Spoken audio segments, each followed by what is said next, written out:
Next, we'll turn to Mr. Edward Dowd, currently a founding partner of Finance Technologies, a global macro alternative investment firm.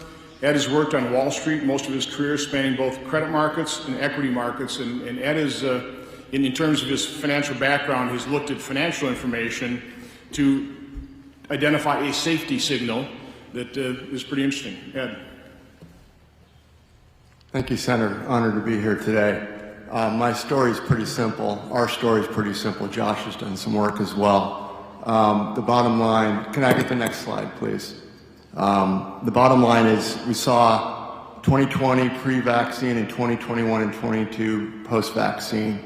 There was a mix shift from 2020 to 21 of excess mortality from old to young. So in 2020, it was mostly old people.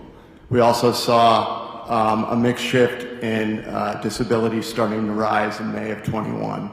The excess mortality has shifted so much so that it's pretty phenomenal what you see here in the charts before you. This is not my data, this is the Society of Actuaries. In 2021, in ages 25 through 64, the employed people of our nation covered under group life, they experienced a 40% excess mortality. As quoted by a CEO of an insurance company, just a 10% increase in excess mortality is a 3 standard deviation event or a once in a 200-year flood, so 40 is off the charts. What's interesting about this is that the general overall population experienced 32% excess mortality.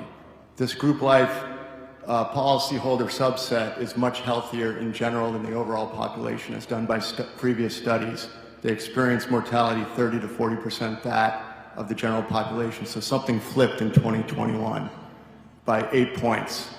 Go on to the next slide, please. For disability, the next data set is the U.S. Department of Bureau of Labor Statistics. It's pretty simple here. We saw disability take off in May of 2021 above averages. On Wall Street, we follow statistical deviations. There was this 3 sigma event, 3 standard deviation rate of change year over year. And what we found particularly interesting was that the employed of our country experienced a 26% increase in the rate of disability versus the general population, which experienced 11%. To put some numbers on this, we're being very conservative on our start date. The number is probably much higher, but 1.2 million additional Americans in the employed segment of our population left the workforce or didn't leave the work, they got disabled.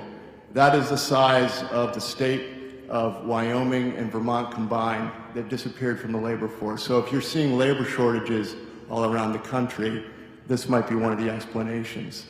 My conclusion and our conclusion at Finance Technologies is that the only thing that changed to detrimentally affect the employed versus the much less healthy general population is vaccines and mandates. We're open to discussions to see what could be the possible causes. But what I find interesting and curious is this excess mortality continues, the disabilities continue, and our health authorities have no interest in trying to figure out what's going on. This should be a national story in my mind. And then to end, Denmark and the UK have already stopped their vaccination program. Denmark under 50, they've now said no vaccines for anyone, they'd rather you get COVID. The Denmark data, if you look at that, that was a disaster and excess mortality, so they saw something clearly that our US health authorities should be seeing as well. The UK's stopped the vaccination for under 12. So my question, Senator, is why are our health authorities still pushing this vaccine if other countries are backing off? That's a good question.